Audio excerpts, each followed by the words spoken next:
I have my next guest, who's Ricardo Mead, founder, director of El Socorro Center for Wildlife Conservation. Good morning. And he's brought with him Chang the barn owl.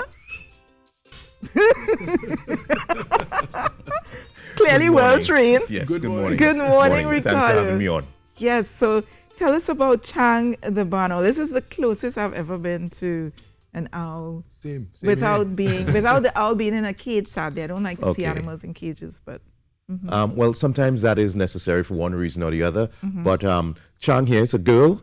She's about a year and 6 months. Came to us as a juvenile nestling that fell out. She, however, is imprinted. There's a period in an animal's life, Yes. specifically a bird's life, where it makes association and determines what it's going to be. Right. And its association, close association with humans, created the effect on its mind that it's a human. So she believes that she is human, so she displays a lot of human-like qualities and would go to people. such as, when you say human-like qualities, like, Well, with the cuddling and nestling and just trying to be around people Really? rather than trying to be wild and free. So in a situation where we release this bird would probably go to someone who may not be as nice Right. to the owl and would create a very negative effect Right. for either the person, but usually for the animal.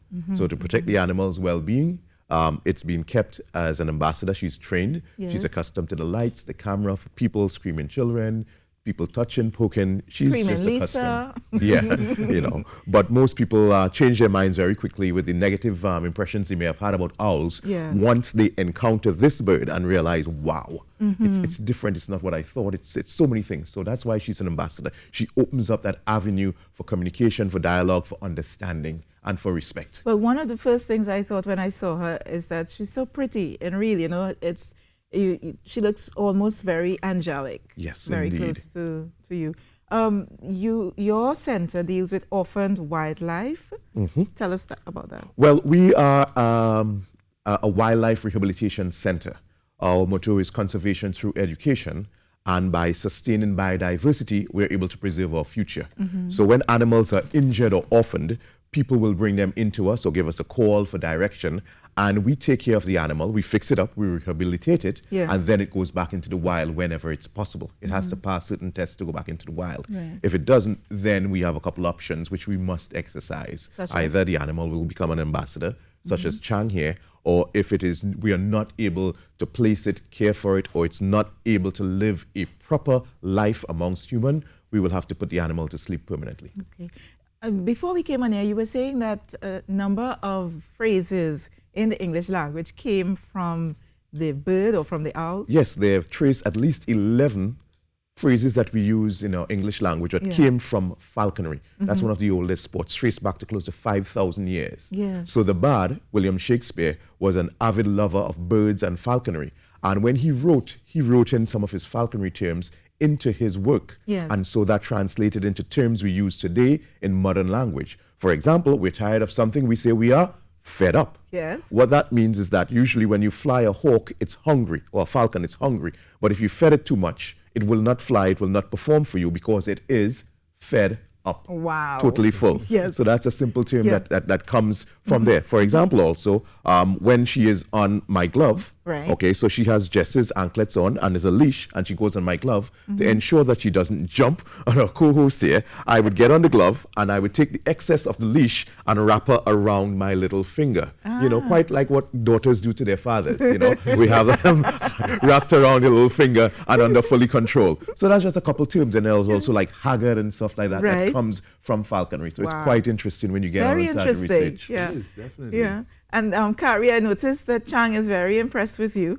Have you ever touched an owl or any sort No, of? I have not touched an owl. Like, I've touched other birds and animals and stuff, but not an owl. I've only You ever want seen to- owls flying or like perched on a tree or something because I used to live in the countryside.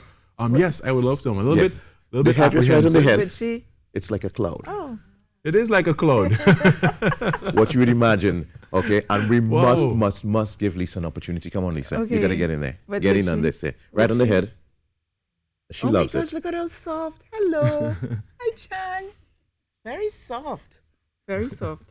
right? The head scares people because owls have the ability to turn their heads 270 degrees. Correct. So almost all the way back this way and then Yes. back the other way. Yes. So that scares people because, oh my God, she's looking at me, But she's going to she's kill so me. pretty and gentle, though. Can I touch it again? Well, Sure, you want to touch it? actually, Yeah, no, I definitely. think Come on. she's- There we I go. might be just, no, I think she's had enough of me. Go right ahead. Hey, girl. Yes, really soft. Yeah, she's So amazing. tell us about the 2 events that you are having to make people more aware. So next month, on the 15th and 16th of June, at the Ricardo Bird Sanctuary Visitor Center, we are having an international course. The course is given by the IWRC, that's the International Wildlife Rehabilitation Council, and we are just hosting it here in Trinidad and Tobago. That course is basic wildlife rehabilitation. It's an introduction to people who want to get into wildlife rehabilitation. And it's an international course so that you can go anywhere in the world with that little piece of paper and say, hey, I did this course. Yes. And it means something. It carries some weight. So what does it mean? In the course, there are 2 days, Saturday and Sunday. You'll be given the exam on Sunday.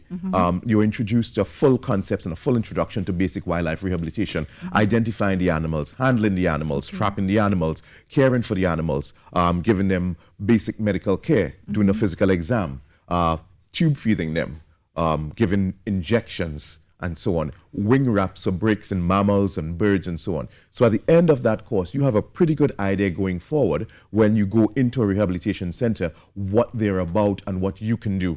And also part of it really is directing the public in what to do, because a lot of times people kidnap birds. They say, I found this bird. Well, you didn't really find the bird. Mama left the bird there and she's out foraging for food and would come back and feed her.